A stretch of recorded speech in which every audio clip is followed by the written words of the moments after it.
Tolembi di Congo eza bi RDC eza bi Congo tozwango na nyungu tosengango na mutu tokotikala lisusu te kondima buzoba na Congo surtout na banzoto na biso. Le Congo est un moribond, un pays très malade. Oyo senga ba cure ya perfusion ya bonne gouvernance pour azwa makasi.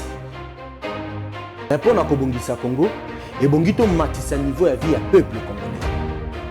Na bokasi ya gouvernement tokotonga Congo pendant 100 ans. Mais na bosangani main dans la main tokotonga Congo dans peu de temps. Surtout avec une classe politique obsolète. Salut à tous et à toutes, Congolais et Congolaises.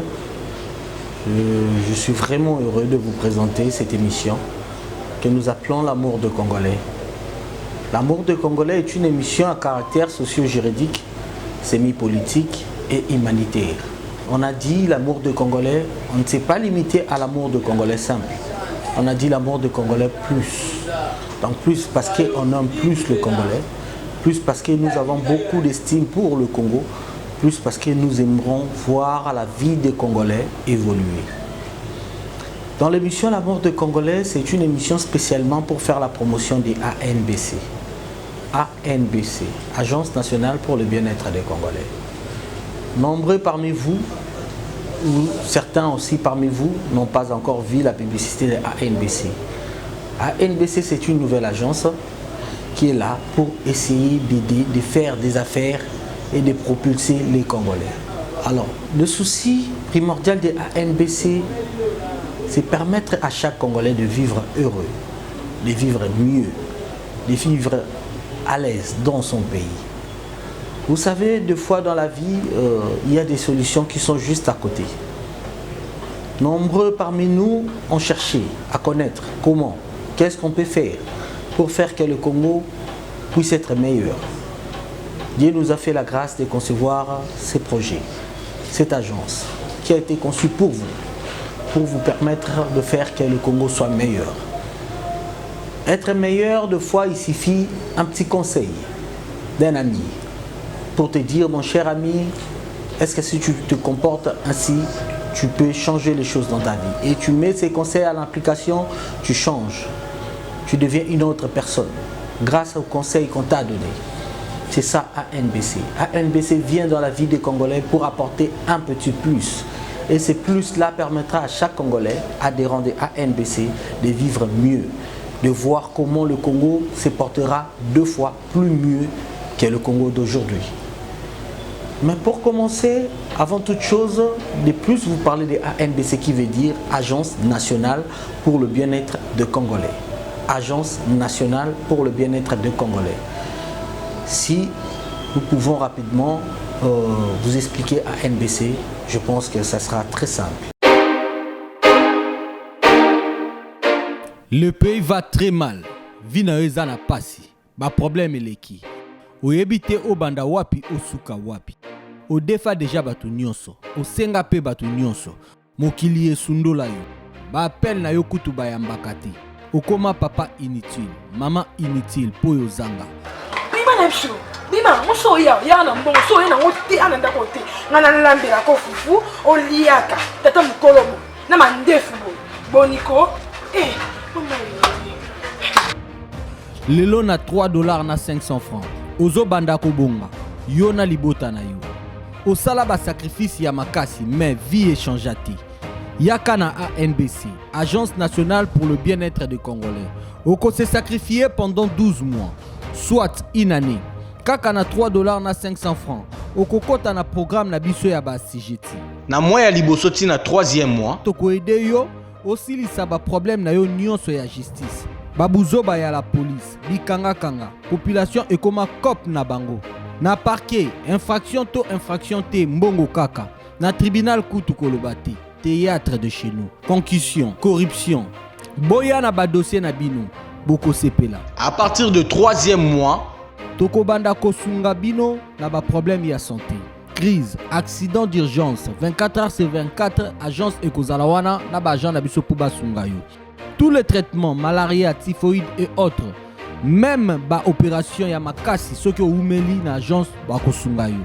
soki oza sérieux ozo respecter programme na biso tokobanda koede yo na ba problème financier nyonso osala pharmacie boutique dépôt et autres o réaliser ba rêve na yo sans osimbisa eloko ata oza mobola tokosunga yo benga biso na ba numéro o eza affiché tokotia yo en contact na ba agent na biso ya commune na yo toza na ba agent Kinshasa Mobimba Maluku Njili Funa Lukunga Moamba soki okoti na répondeur tika kombo na adresse toko contacter yo.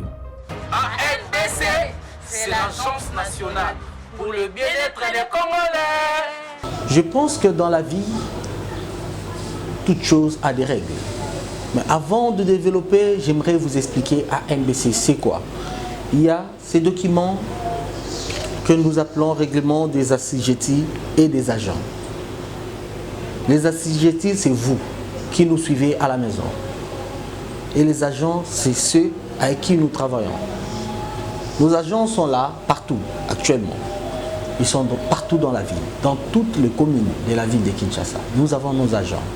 Leur rôle, c'est vous orienter, vous assister, vous conduire vers le bien-être. Vous vous poserez la question de savoir ANBC, c'est quoi? Dans notre petit brochure ici, vous pouvez voir, il y a toutes nos informations. Derrière, on vous explique ANBC, c'est quoi. Souhaitez-vous connaître ANBC? ANBC n'est pas une ONG. ANBC, c'est une société commerciale qui s'est spécialisée au service et assistance de Congolais, de telle manière à procurer le bien-être à ses partenaires, clients, vous. Nous aimerons apporter le bien-être dans vos vies, apporter le bien-être dans tout ce que vous faites, apporter le bien-être au Congo. Nous sommes une société commerciale. Qu'est-ce que nous vous proposons? Nous vous proposons de devenir notre partenaire. ANBC a 3 objectifs dans la vie de Congolais. Premier objectif, te réveiller. Deuxième objectif, t'activer. Troisième objectif, faire développer ta vie. Pour que tu puisses vivre mieux en RDC, vivre une vie heureuse et que personne ne te minimise ou te marginalise. Vous savez, nakoloba na bino nalinga la po toyokana. Pour comprendre. Vie à ba Congolais est facilité actuellement. Missionnions sont ba jeunes, tous en souci à Kobima Congo. La majorité d'entre nous cherchent à sortir de ces pays. Et chose qui est étonnante, il y a de ceux qui profitent de ça. Ils pensent qu'ils font du bien aux jeunes Congolais. Tous en jeunes nabiso à Kobima lauréat, ba PC bourse pour qui est en France. À Kena France, à Kozonga le sous Congoté. C'est comme si on prend les garçons intelligents, les filles intelligentes, pototinda bango ailleurs, bisototika la nabazoba. Et nous nous imaginons que Congo est kokende liboso na ali Rwanda. ANBC aimerait apporter l'espoir aux jeunes Congolais. Le problème est de déranger via les Congolais. Et ça, c'est un frein nabiso, avenir nabiso. Pour nous, on a estimé qu'on a 3 problèmes. Et ces 3 problèmes-là, ANBC va vous assister dans ces 3 problèmes-là. Problème, il y a liboso, il y a dans le secteur, il y a justice. Il y a Mibale, il y a dans le secteur, il y a santé. Il y a Misatou, il y a dans le secteur, il y a financement. ANBC t'appelle, Yaka, au comme partenaire dans le d'affaires. Quand je dis partenaire d'affaires, les gens se poseront la question. Je vais continuer à lire notre brochure.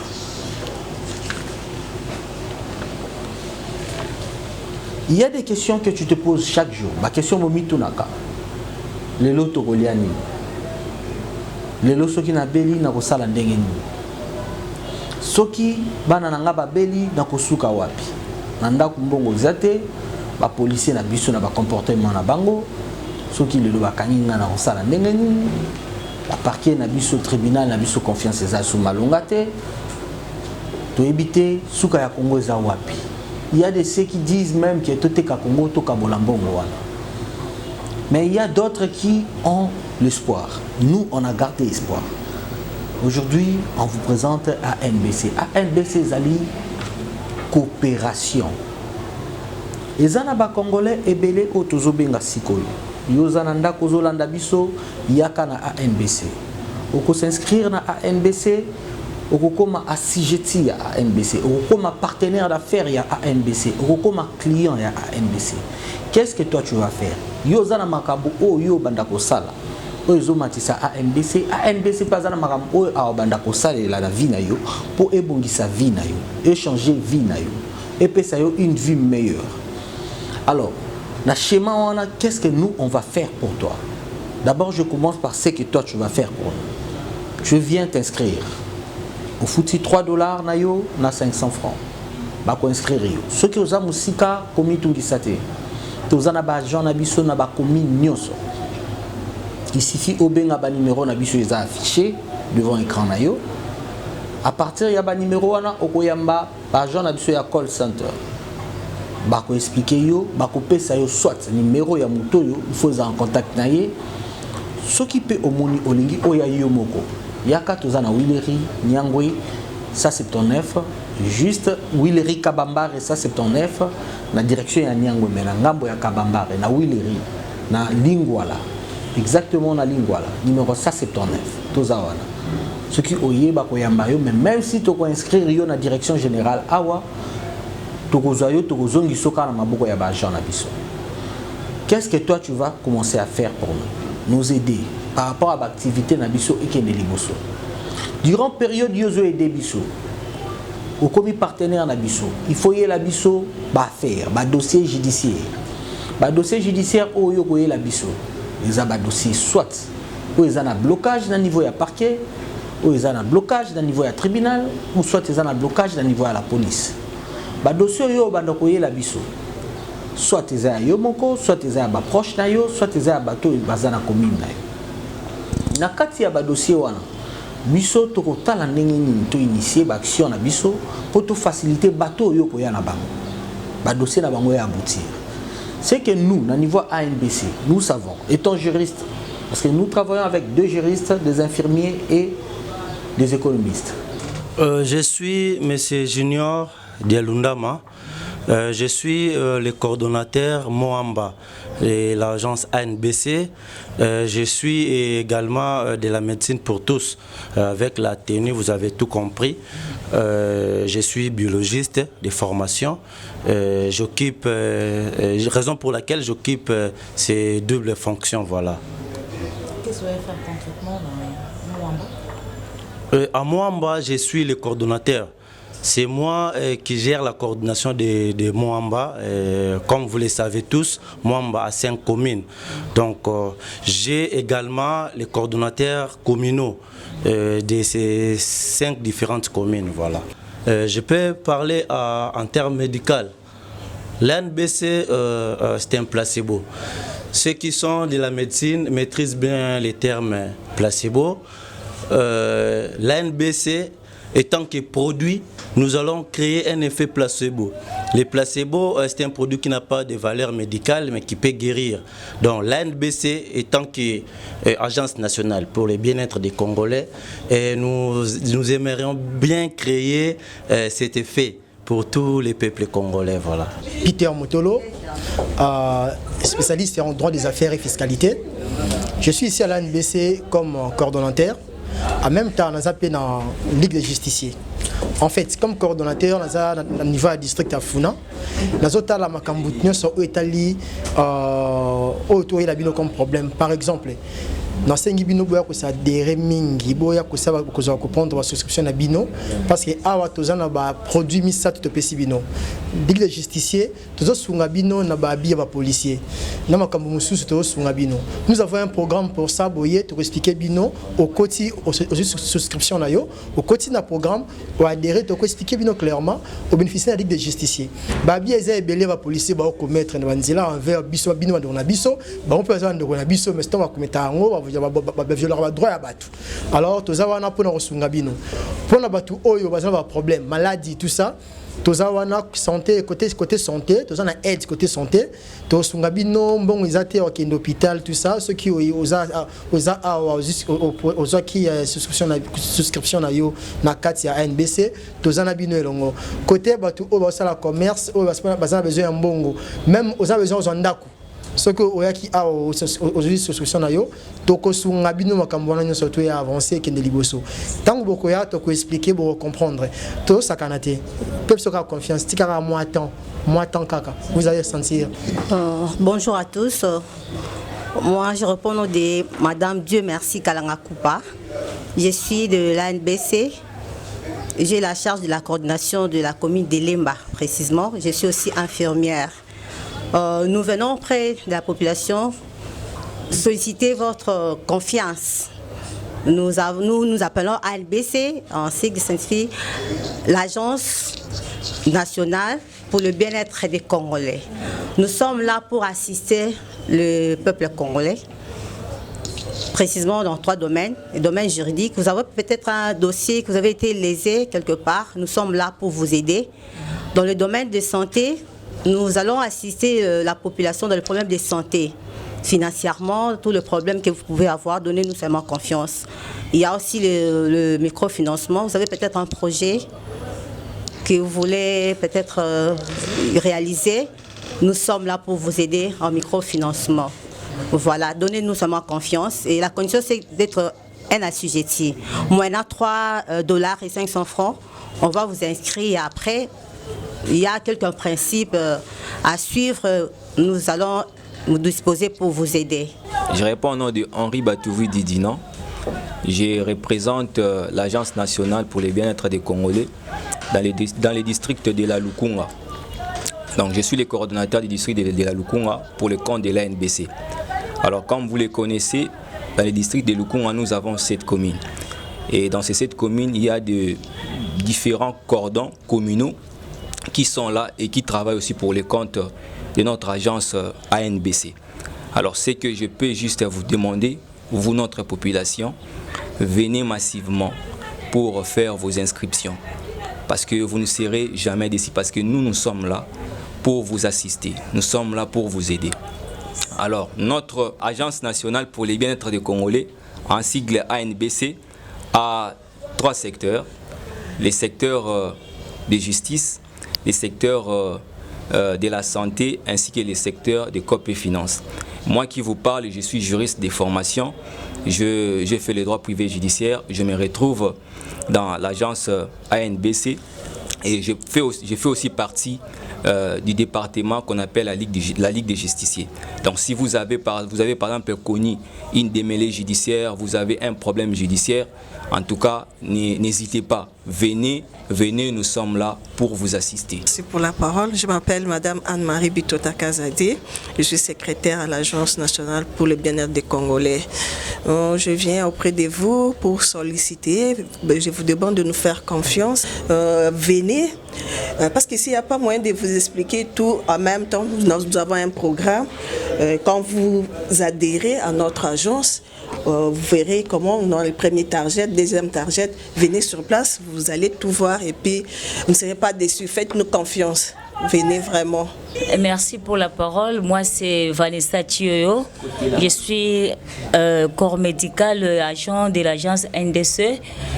J'appelle tous les peuples congolais, venez nombreux, nous assister, nous approcher. N'hésitez pas, nous sommes là pour vous, pour votre assistance financière sur le plan santé et juridique.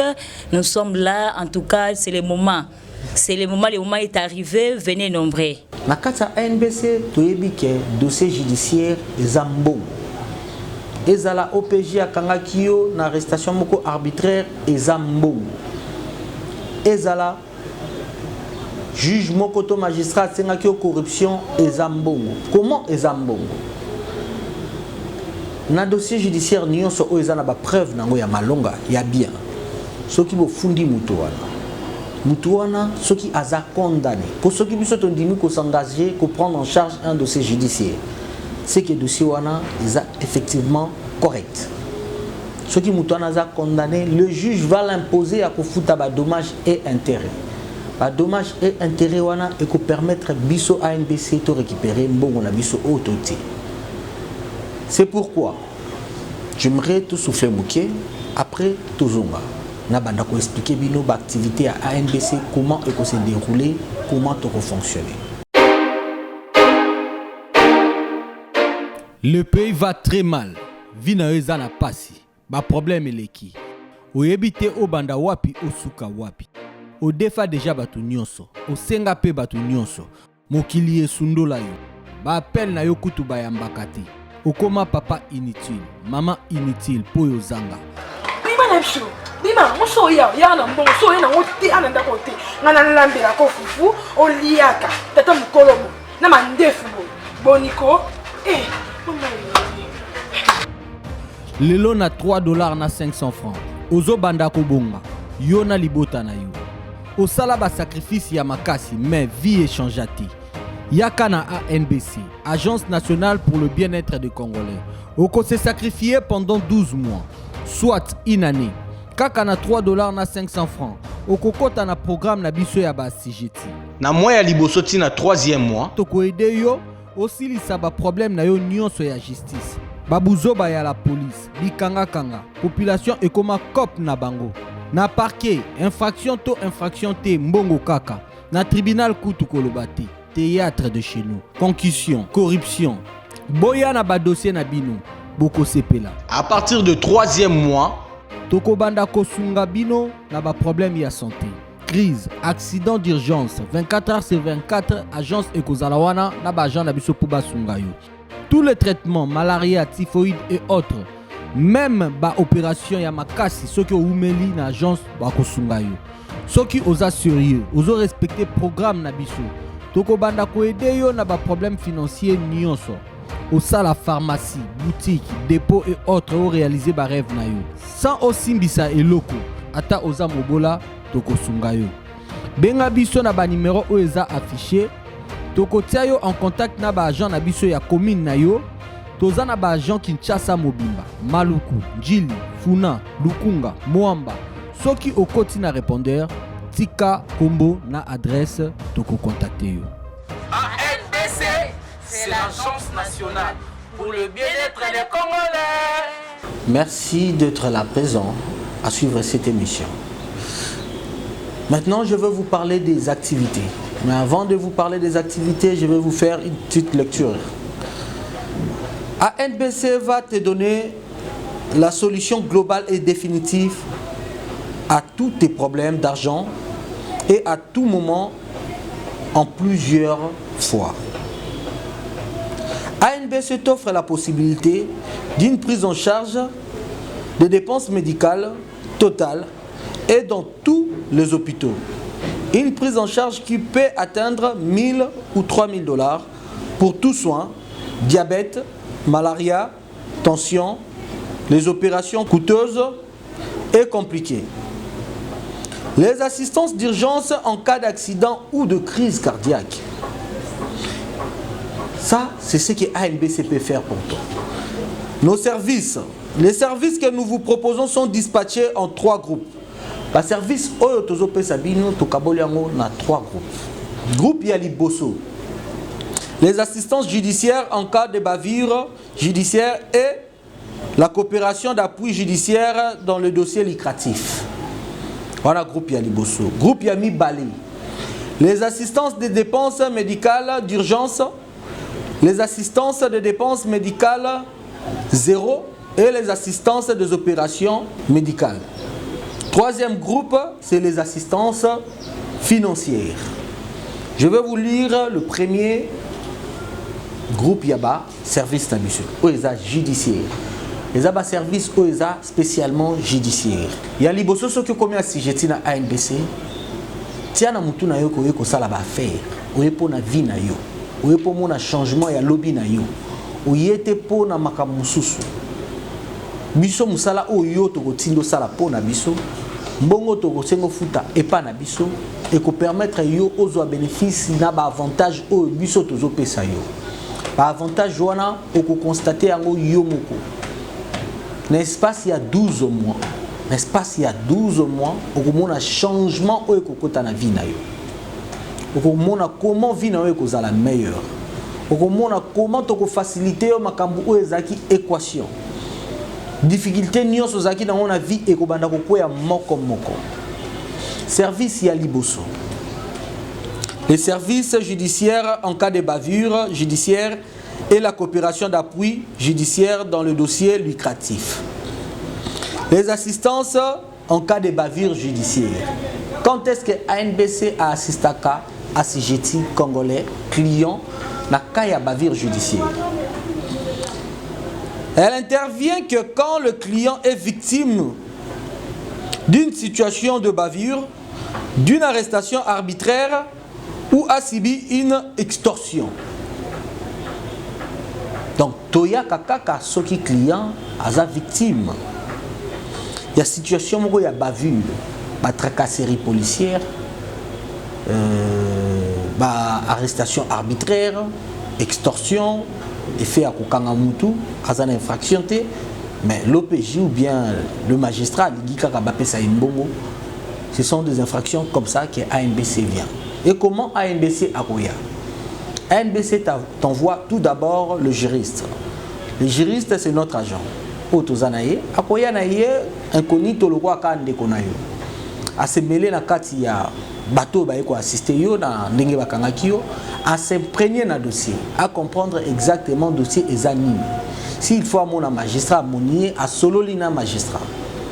Que non wana ndeko nanga problème nini esengi nini, batali qu'est-ce qu'ils doivent faire pour trouver des solutions. Mais s'ils constatent que na moment wana yo opposé acte mon côté ou infraction, ou soit manière bakangela kio magistrat azoluka kaka a extorquer azo mbongo moko o ezali na sens te infraction ezati, c'est là que notre juriste a zongi directement le même moment à bengi biso na niveau de la direction générale pour nous dire que notre assujetti a victime ya extorsion, notre assujetti a victime ya arrestation arbitraire, notre assujetti, notre client, notre partenaire qui aux alliés a victime ya tracasserie policière. Par conséquent, biso to tinda siko ba avocat na biso ya ANBC. Étant donné que ceux qui s'inscrivent na ANBC au foutu $2 na yo na 500 francs, au signer na biso contrat, na contrat wana ozopesa biso déjà accès même si on a difficulté to zoela yo avocat. Notre avocat viendra. Nous ne viendrons pas tout d'abord pour tergiverser. Objectif na biso liboso ezali kobimisa yo. Nous allons utiliser tous les moyens légaux pour na kobimisa yo. Ce qui yo okomili banda, c'est comme ça biso to tala ndenge nini to funda magistrat wana, to funda policier wana. Ba dossier na biso ezakaka na 3 objectifs. Ceux qui déjà te déposer plainte, yo na contrat na yo na biso ozana droit ya ko lâcher dossier te. Mais onyo c'est ali dépenses, avocat, transport, mbongo ya kolia, tout ezana mutu na biso. Biso moko to mener ba action na biso. Durant les 2 premiers mois au tozobanda, parce que toujours au mois de août pour la inscription, à partir du mois de septembre, toujours lancer l'action judiciaire. C'est pourquoi toujours yebisa ba si jeti nyonso ya ANBC. Bobongama, bobongisa ba dossier pour makambo ezoya makasi. Pour na biso kofunda magistrat, kofunda policier, poto kabwana na ye, c'est kaza condamné. Ce qui est mambo ya corruption botika. Tokolata dossier wana de tel point que ti akoza la condamné. Ce qui te bandi dans auditorat supérieur et que esimbité te memi dossier dans auditorat général. Ce qui dans auditorat général esimbité, nous allons saisir le juge ya cour de garnison pour na koyebisa bango ke tala dossier oyo bazo fandela. Tokobunda na ba dossier na yo asijeti na biso lokola za dossier ya millionnaire. Ce qui faut tout tiens on a ba émission na biso moko toko tia.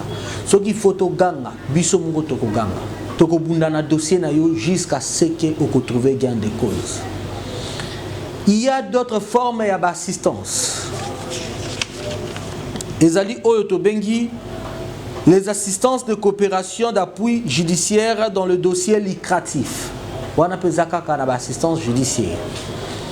On les allie pour la famille oyo, mutu oyo, asijeti oyo, aza mobola, aza na mbongote, aza na lokote, mais papa na bango kufa to mama kufa ye ba pimela ye teni ya lopango ye ba pimela eloko eza ba droit na ye to azana dossier moko eza vraiment ya ye maza victime ya mbongo ya mutu moko boye aza ko corrompre aye amoni biso tokoyokana ndenge nini biso tokotia ba moyen en jeu na fin un dossier soki to boni effectivement que dossier wana toko gagner na fin un dossier tokoyeba ndenge nini ko récupérer ba moyen na biso pe ko tala ndenge nini ko récupérer moi ba bénéfice na biso eza coopération yo mutu oza asijeti na biso oza na pouvoir ya kobengela ka biso bato bongo ya bongo quand oza asijeti na biso oza na pouvoir ya koyela ka biso bato mosusu biso pe lokola soki yo oza na problème judiciaire te oza na problème ya santé te oza na besoin de financement, oza na besoin de faire évoluer makambo na yo. Au bout de 2 mois, 3 mois, 4 mois,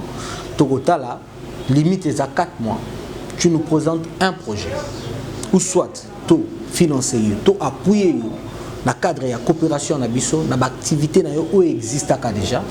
Ou soit biso ANBC to yeto sali eloko moko o to tie yo. De manière que totali asijeti na biso, nous notre principal souci et à tout d'abord tout le monde a bien-être ya congolais. Toko kotisa yo na COP pour to activer yo na lobaki. Toko talisa yo makambu ya justice pour ontima lisusu buzo bate na nzoto na yo de manière que osala réveiller, osala éveiller. Mais toko financer payo. Au-delà de tout ça, ceux qui s'inscrire bakopé sa yo règlement oyo.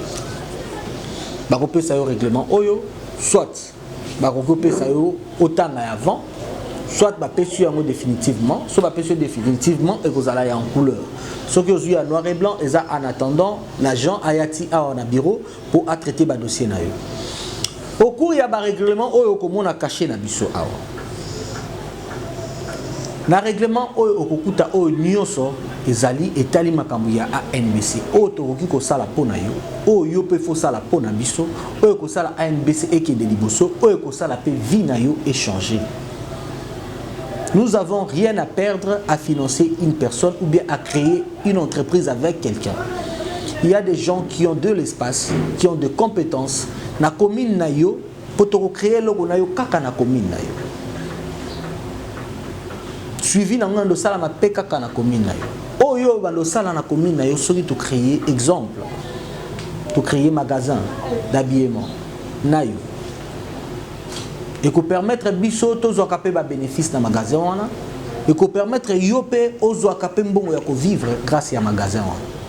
C'est ça ANBC. Nous ne perdons rien. Toi si tu ne perds rien. Yozo gagner, biso tozo gagner. Mais au-delà de tout ça, ANBC akobanda ko assister yopé na ba problème ya santé. Étant partenaire na biso, étant assujetti na biso, étant ozo aider biso to évoluer. Donc tous à peine à souci pour aider biso bien, il faut oser la bénéfice.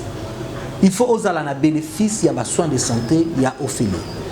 Donc quand tu son programme na biso, programme moana évolue aka. Oyo bomoni ezali première période d'approbation et programme. Oza na deuxième période d'approbation et programme, oza na troisième période d'approbation et programme, oza na master période d'approbation et programme. Durant la période Oyo, tu retravailles nos 3 mois, tu évalues au salinini, au salinibiso nini. Est-ce que tu aussi le règlement na biso? Est-ce que sali makambo tu as besoin? Ce qui te moni au sali yango, biso pe na côté na biso, yo po yebisi biso ya yo. Au bout il y a 6 mois, 5 mois, ou moins ou plus, fond ekotika la nyos ekomi ya yo, to sali na yo contrat. Déjà au départ, et qu'on a un contrat na biso, to ticket lié magasin wa. Mais qu'on expliquer bon na TV c'est très difficile, c'est très compliqué.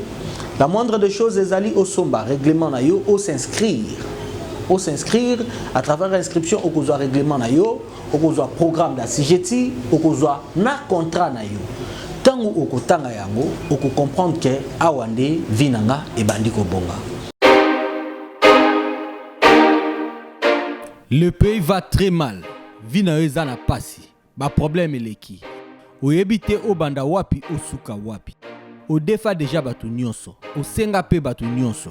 mokili esundola yo baapel na yo kutu bayambaka te okoma papa inutile mama inutile po yo zanga bima na biso bima moso ya na mbongo so ye na ngote ananda kote ngana lambela ko fufu oliaka tata mukolobo na mandefu boniko mama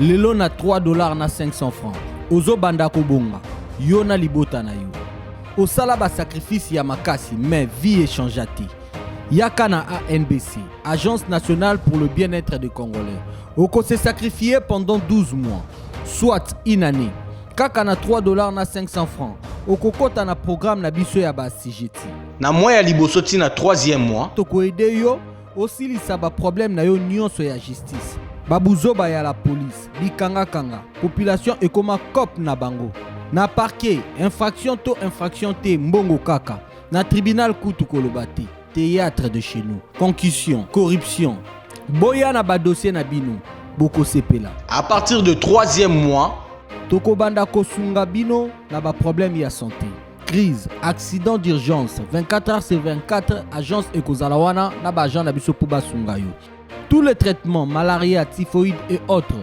même ba opération ya makasi soki oumeli na agence bakosunga yo soki oza sérieux ozo respecter programme na biso toko banda ko aider yo na ba problème financier nyonso osala pharmacie boutique dépôt et autres o réaliser ba rêve na yo sans osimbisa eloko ata oza mobola toko sunga yo benga biso na ba numéro o eza affiché toko tia yo en contact na ba agent na biso ya commune na yo toza na ba agent Kinshasa Mobimba Maluku Njili Funa Lukunga Moamba soki okoti na répondeur tika kombo na adresse toko contacter yo ANBC c'est l'agence nationale pour le bien-être des Congolais.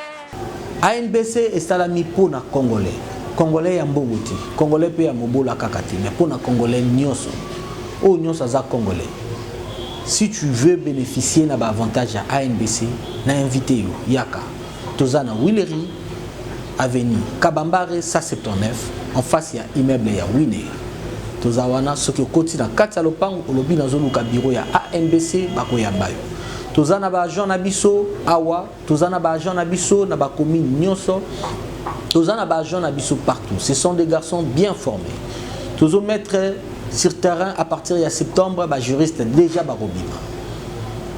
Les juristes déjà barobima sur terrain. Beaucoup de gens ont notamment la mituka. Mituka oyo to bengi ba brigade mobile. La mituka waneza ba brigade mobile pour vous assister. Nous ne voulons plus voir des policiers en train de tabasser.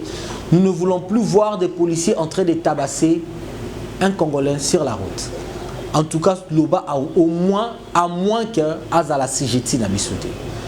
Ce qui a CGT na biso à partir ya moment wana policier na okomo comprendre que Congo oyo ye ayeba ke za sous Congo ya leloté a okomo comprendre que ANBC est là ce qui est sito lati policier azala chef azala policier à moutier azala OPJ azala colonel une fois que tu es engagé de dossier judiciaire contre lui boye baké ezati à côté à prison ou soit à longa biso na dernier niveau d'instance.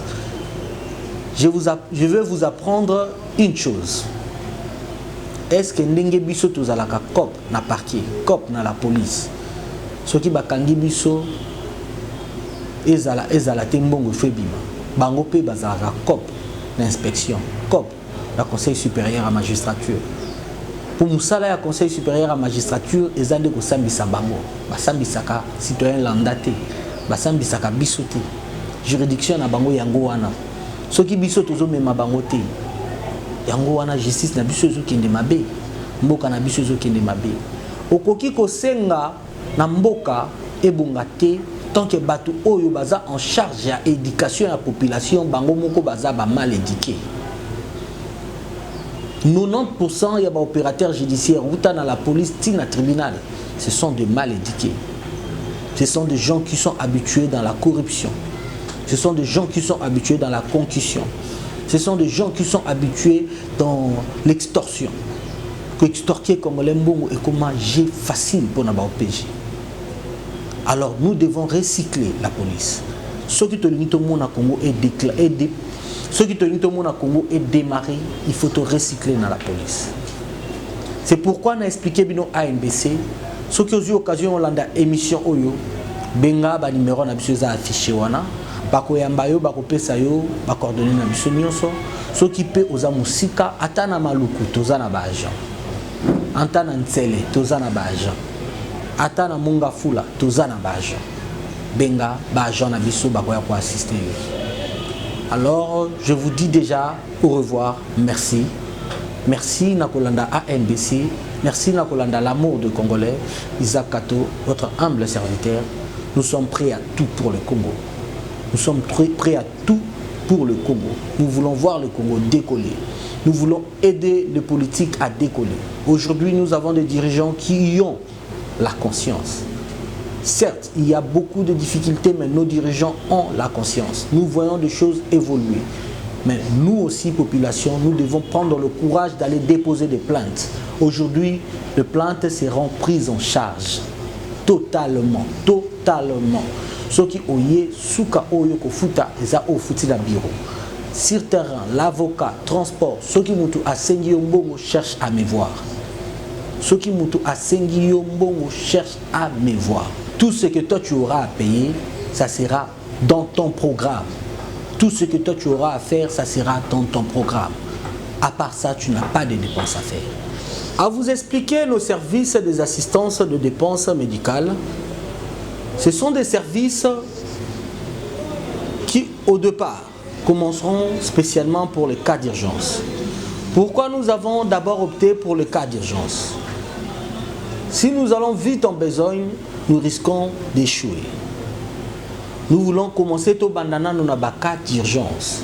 Bakaya ba accident de circulation, bakaya ba crise cardiaque, bakaya ba crise de tension. Ce sont des dossiers comme ça qu'on va suivre au départ. Les anakati ya ba programme nabino, ce que tali na programme okomona yango. Na ba dossier wana yango wana biso tokolanda. Total ndenge ni toko évoluer nango. Après 2 mois, 3 mois, total ce qui est fandi. Parce que qu'est-ce que nous voulons introduire dans ANBC?